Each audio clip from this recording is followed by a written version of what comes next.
Emily Carter had always been known in her neighborhood as a soft-spoken woman with a warm smile. She lived with her husband, Mark, in a quiet suburb of Austin.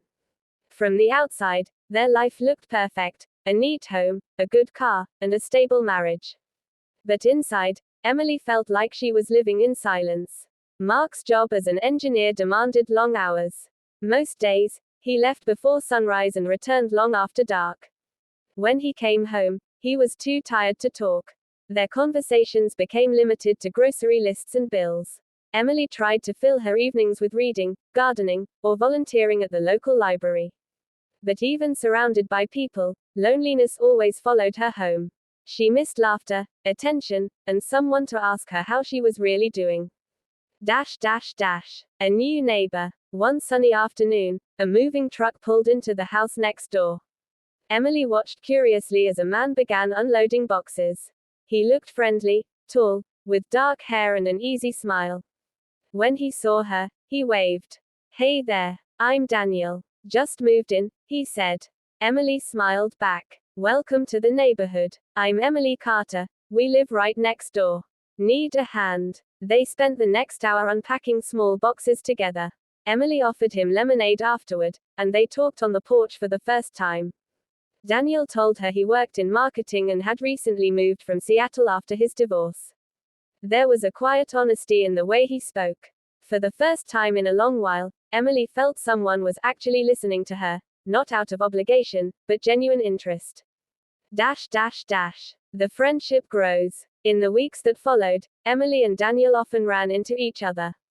Sometimes while taking out the trash, sometimes while walking in the park nearby.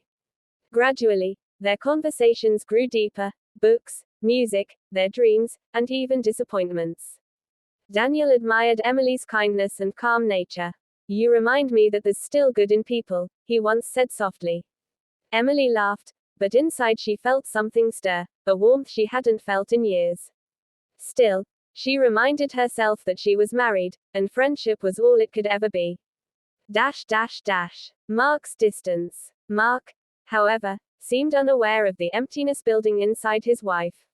One evening, as she tried to tell him about her day, he barely looked up from his laptop. "Mark," she said gently, "I miss talking to you." "Emily, please, I'm exhausted. Can we talk later?" he muttered. Later never came. She didn't want to feel bitter, but loneliness does strange things to the heart. A rainy evening. One stormy night, the lights went out in the neighborhood. Emily was home alone, and thunder echoed outside. A knock at the door startled her. It was Daniel, holding a flashlight. "Hey, I thought you might be alone. You okay?" She smiled gratefully. "Yeah, just not a fan of storms." "Me neither," he said with a grin.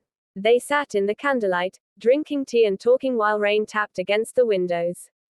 The atmosphere was warm, comforting, not romantic, but safe. For a moment, Emily forgot the ache in her chest. Before leaving, Daniel said, "You're stronger than you think, Emily."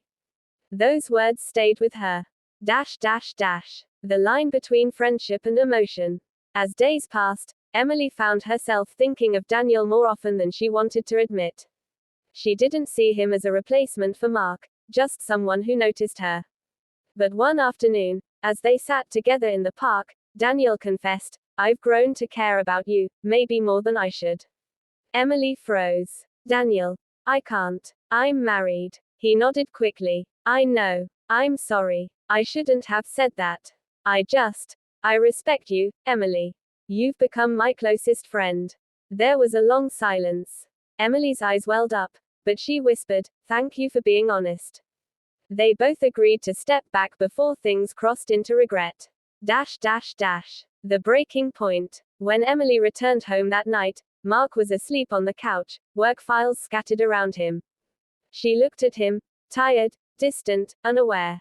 Tears filled her eyes. The next morning, she decided to write him a letter, not of complaint, but of truth. Greater than, "Mark, I miss us. I miss the way we used to talk, laugh, and care. I'm lonely, not because you're gone, but because you're here and still so far away." She left the note on his desk and went for a walk. Reconnection. Mark found the letter that evening.